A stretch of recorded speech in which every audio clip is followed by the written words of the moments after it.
history of the Hisomu clan, as written by its masters. 500 men lie, vanquished before Tetsuji takes off his blindfold. We snap off a branch to make a weapon, but the tree must bear the wound. We do not fear death. Our lives have been cruel, the clan must always endure. Let me tell you the stories of the birth of the mighty Hisomu clan, from the time of our first and greatest master, Tetsuji. I tremble before Tetsuji, greatest ninja of clan Hisomu. The master accepts any student with the wit to uncover him. Glint of shuriken reflects as fear in the eyes of Tetsuji's prey.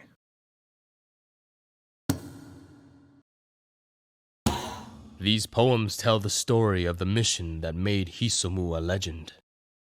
On a starless night, an unkindness of ravens lands along the wall.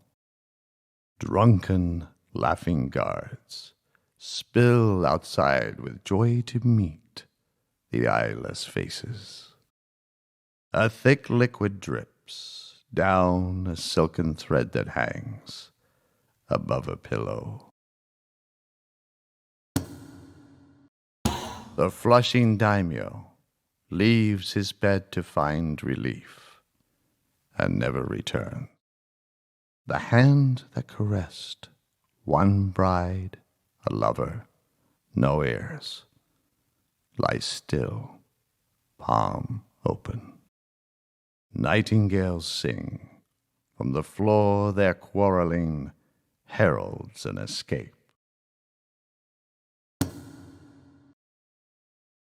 A bamboo stalk bends beneath a foot that's in flight from a crimson pool. The ravens vanish as flames lick the roof. Ashes will smother a name. Tomorrow we bite the hand that feeds us today. Either way, we'll eat. After the war, most ninja went home, but not Master Tetsuji. On a journey along the Silk Road, he met a merchant who promised to restore his youth and glory. Hara's veterans spin tales over teacups and yawn at the peace. My bent walking stick, tired of old men's chatter, calls me to my feet. I do not fear death, but with the leisure of choice, it loses its charm. A ninja must never fear death, but Tetsuji refused to die. He was corrupted by a power that had no purpose. I give my last coins to an old scar-cheeked merchant. What have I to lose? Raindrops pock my skin. I am soft, scalded, and marked, and terribly strong. My eyes reveal the quiver of an eyelash on a traitor's face.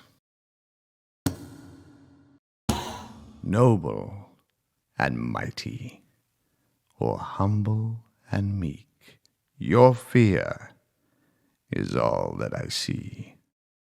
My violent hunger gropes through the darkness. It craves more than I can catch.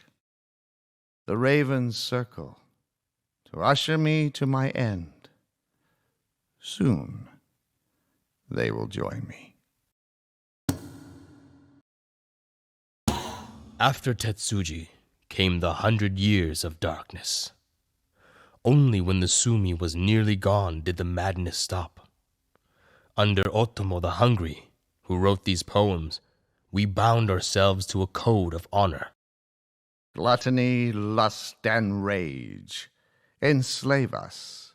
Our appetites make us unworthy.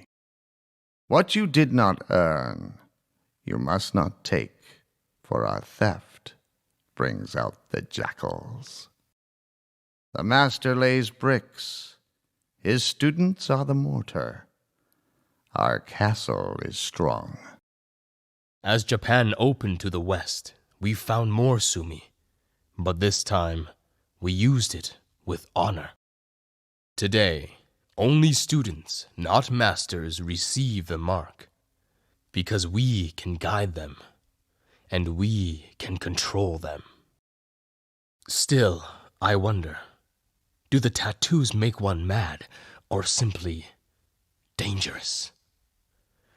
I see no difference between the two. My confession. This had better be good.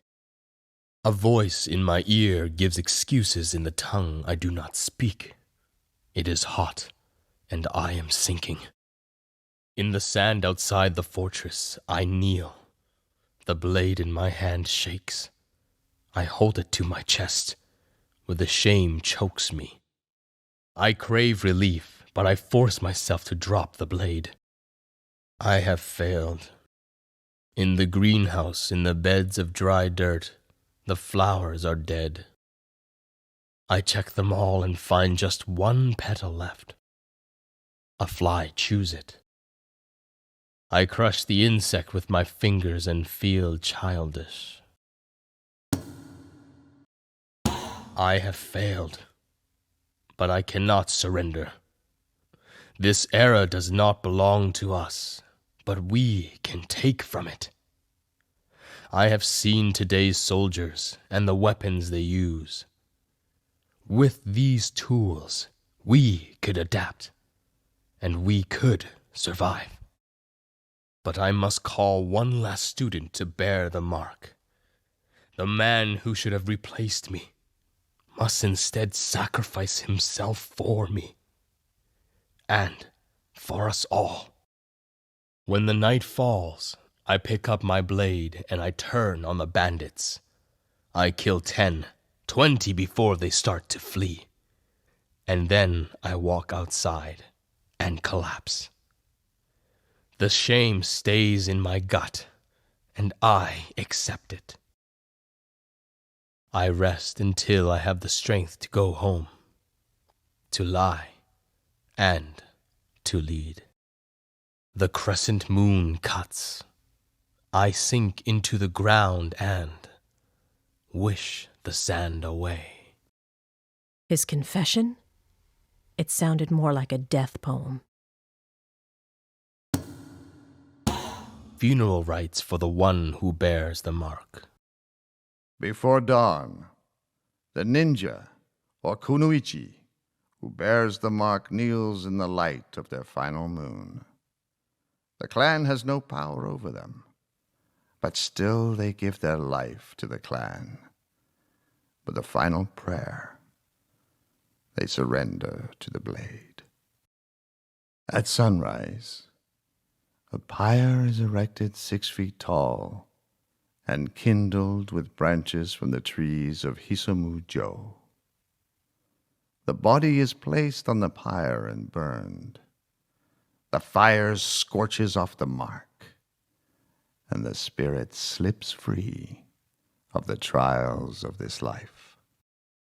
At sunset, the entire clan takes part in the Kotsuage and offers their gratitude to the one who has become an ancestor, a lesson and a warning.